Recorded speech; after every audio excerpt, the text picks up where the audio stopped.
नरेश जी, सबसे पहले मैं आपके पास आ रहा हूँ।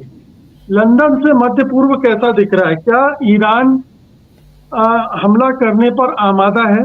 यानी जो परिस्थितियां बन गई है उसमें ईरान को लगता है कि यही उसके पास एकमात्र विकल्प बचा है। और अगर है तो क्या ये जल्दी ही कुछ होने वाला है? अनम्यूट कर लीजिए नरेश जी।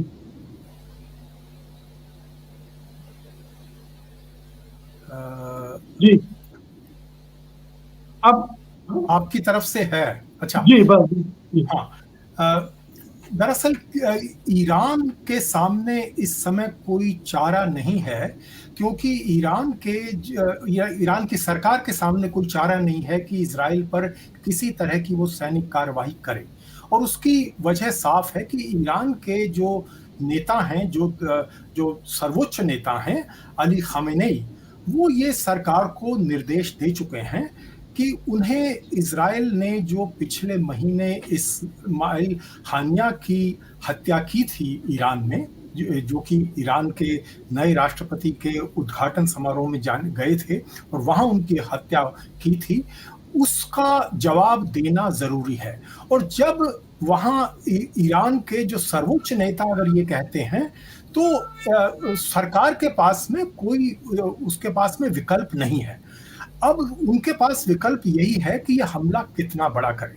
मुझे ऐसा लगता है कि ये कोई ईरान अपनी तरफ से कोई बहुत बड़ा हमला करना नहीं चाहेगा, क्योंकि वो कोई बहुत बड़े स्तर पर पूरी क्षेत्रीय जो लड़ाई है उसमें पड़ना नहीं चाहेगा। हालांकि परोक्ष रूप से तो पड़ा ही हुआ है, लेकिन सीधे सीधे वो नहीं टकराना चाहेगा इसराइल से, क्योंकि उसको पता है कि वो सीधे इसराइल पर हमला नहीं कर रहा है। अगर उसने कोई बड़ा हमला किया तो अब इसराइल के पीछे अमेरिका खड़ा है, जो दुनिया की सबसे बड़ी महाशक्ति है।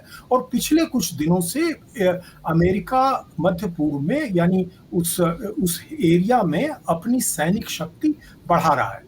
एक विमान वाहक जहाज तो वहां पहले से है, पोर्ट एक दूसरा आ रहा है।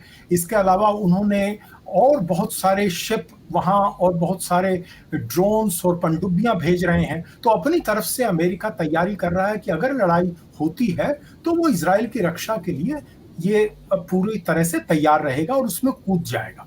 लेकिन जैसा कि हमने अप्रैल में देखा कि अप्रैल में पहली बार ईरान ने इजराइल पर सीधे हमला किया था, और वो उसके बाद किया था जबकि एक ईरान के एक बहुत बड़े कमांडर की वहां सीरिया में हत्या की गई थी, जो कि ईरान की एम्बेसी के कंपाउंड पर हुआ था। और अब आप किसी भी देश का दूतावास अपने एक तरह से उसका देश ही होता है।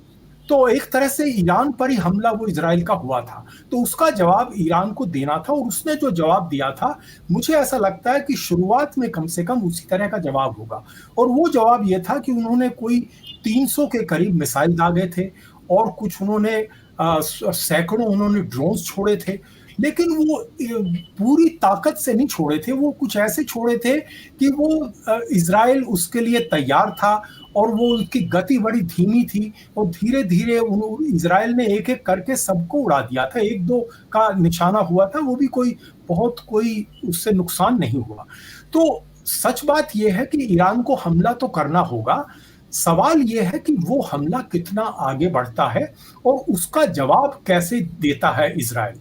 तो दरअसल क्या है कि इजराइल इस समय, अगर नेतन्याहू को छोड़ दें तो इजराइल, उसके लिए इजराइल की आर्मी और उसके जो बाकी जो नेता हैं, वो कोई बड़ी लड़ाई के लिए तैयार नहीं है। नेतन्याहू, आप जैसा कह सकते हैं कि वो, जैसा कि आपने कहा अपने इंट्रोडक्शन में, कि वो तो चाहते हैं कि लड़ाई हो ताकि वो सत्ता में बने रहें।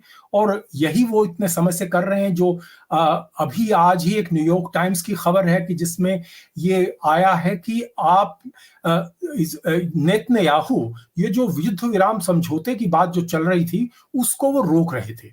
यानी उसमें वो नई नई शर्तें जोड़ रहे थे कि युद्ध विराम ना हो पाए।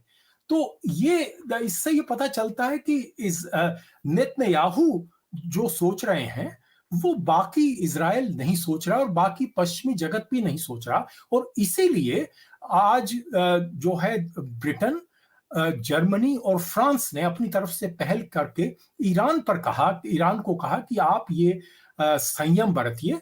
और यहाँ ब्रिटेन के नए प्रधानमंत्री ने तो सीधे वहां नए राष्ट्रपति से ईरान से बात भी की, लेकिन ईरान के पास में कोई चारा नहीं। उनको कहा कि देखिए, आप हमें ऐसा करने को कह रहे हैं जो असंभव है, हमें जवाब देना होगा क्योंकि हम पर हमला हुआ है और रूस को भी इसमें नुकसान है।